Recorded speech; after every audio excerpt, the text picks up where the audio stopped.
We talked a lot about Trick Williams and Ethan Page. I said on the show, Bully, that I thought Trick Williams was just kind of, I don't know, underestimating Ethan Page going in that match. Ethan Page explained, hey, man, have you ever been busted open? Have you ever tasted, your own blood? You don't know what you're in store for Sunday at Halloween Havoc. They had the match. Bully, overall, what did you think of the match? What did you think of what Trick Williams went through to defend that NXT championship? Speaking of tasting your own blood, last night when that whole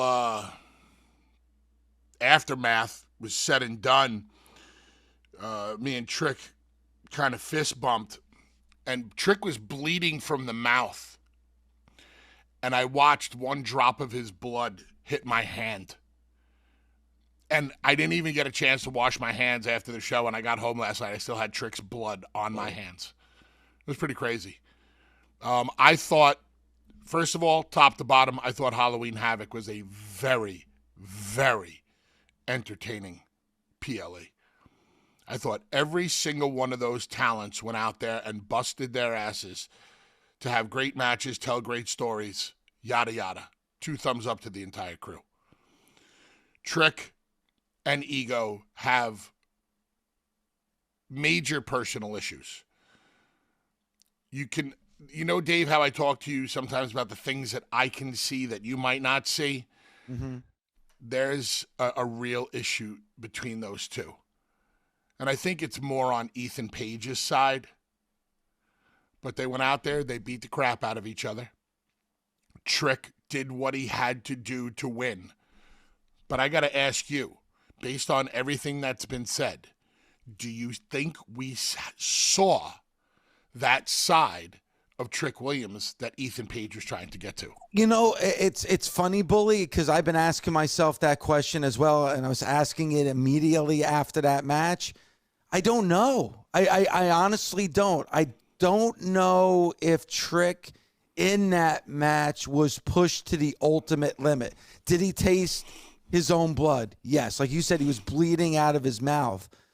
But I still don't know if he was pushed to the extreme limit just yet. Because Ethan didn't get him there physically. What Ethan said a week ago, I completely thought Ethan was going to go to even the next level of violence.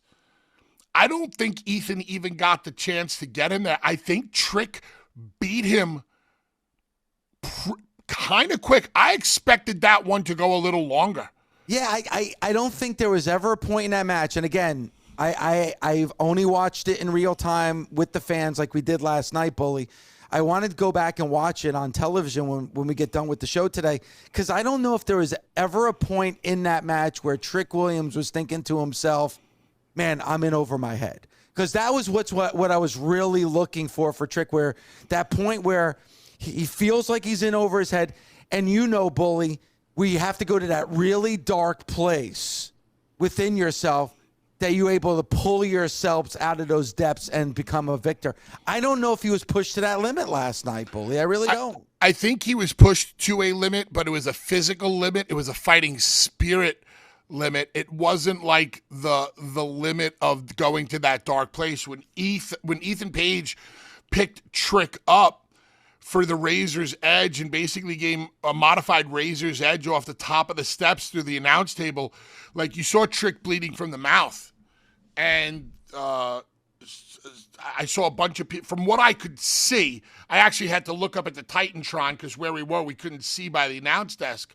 I saw maybe medical or first aid or some people come to Trick's attendance. I almost thought for a second that they were going to recommend that the referee stop the match because of the internal bleeding.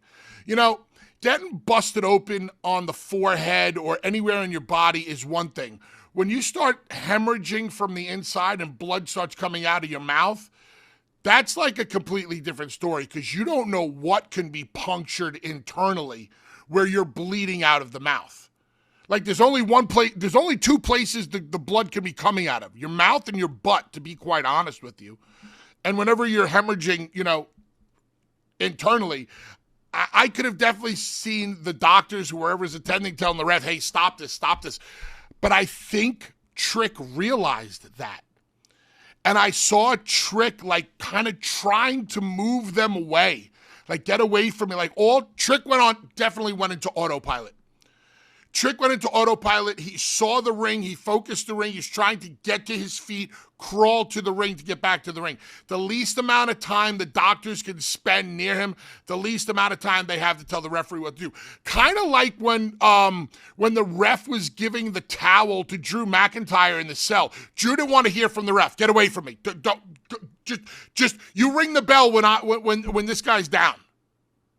So Trick showed a lot of heart and fighting spirit last night, but I don't think they both went to the depths that Ethan Page suggested, because I think Trick beat him before they could get there. And I posed this before Drew and CM Punk.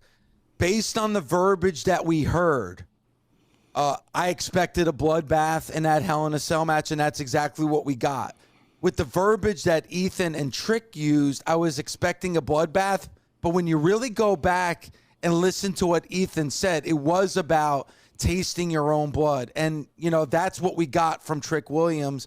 Physically, listen, Bully, physically, Trick Williams is a tremendous athlete. But I don't know if he had to go to that dark place that Ethan was talking about. And we'll see what happens, because Trick is still your NXT champion. So maybe the story between him and Ethan, listen, is that on pause? I don't know, because after what we saw after the match last night, now Ridge Holland is involved. And Bully, being around Ridge Holland last night, I even described it a little bit, and I'm not talking about career-wise talent, nothing like that, but just the presence of Ridge Holland. It's almost like a young Brock Lesnar.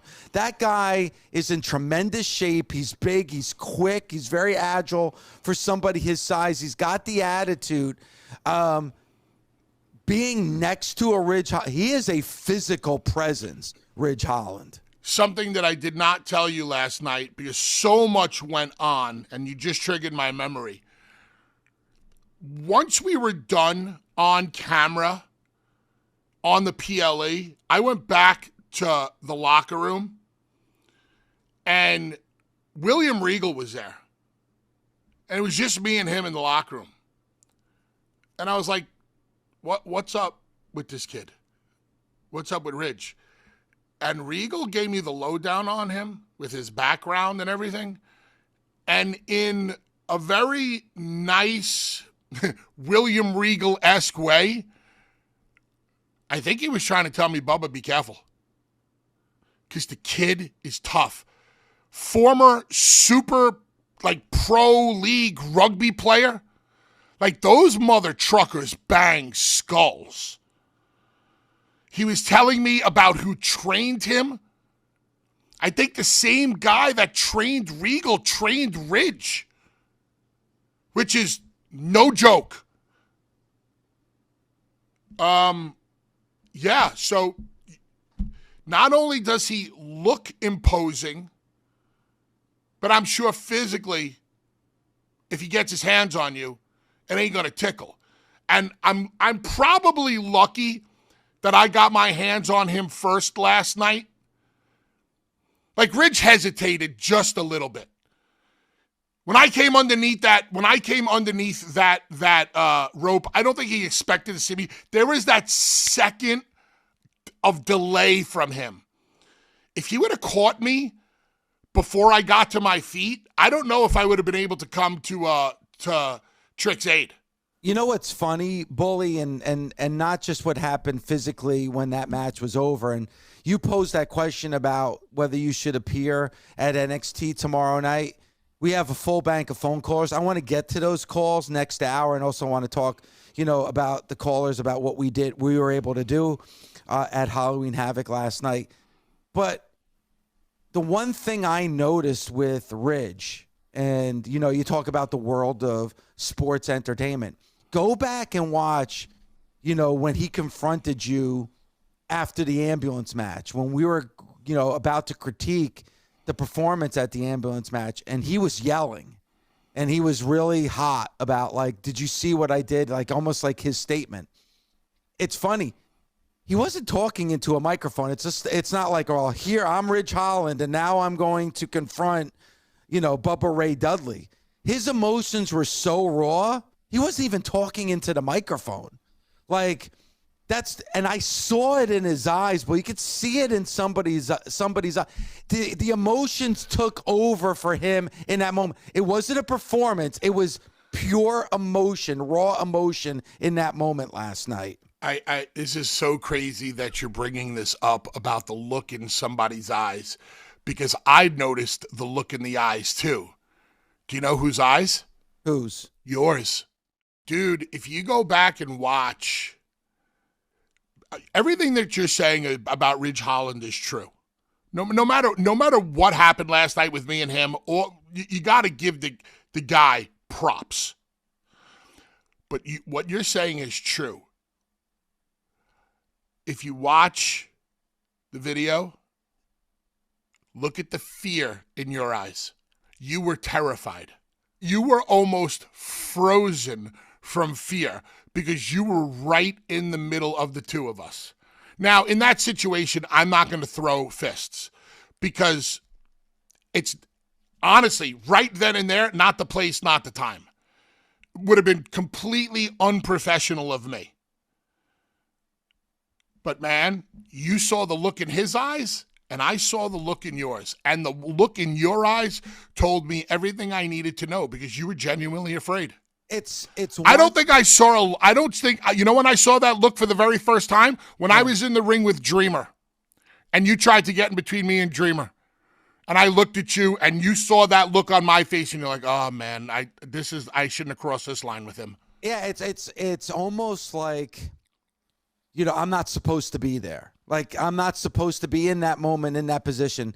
And the look on your face, Bully, but also here's Ridge Holland. Just got done with the match. He's hot. He's got the hot breath coming out of his mouth. He's sweating. And then he's angry. And you see it in his eyes. And he's 2 feet away from me. Like, it's one thing to see it on television. It's another thing when you see somebody in that moment and they're 2 feet away from you. And to the left of you is Bubba Ray Dudley, and you got that look in your eyes. I have to go back and watch, but yeah, I was afraid in that moment. Who wouldn't be afraid in that moment?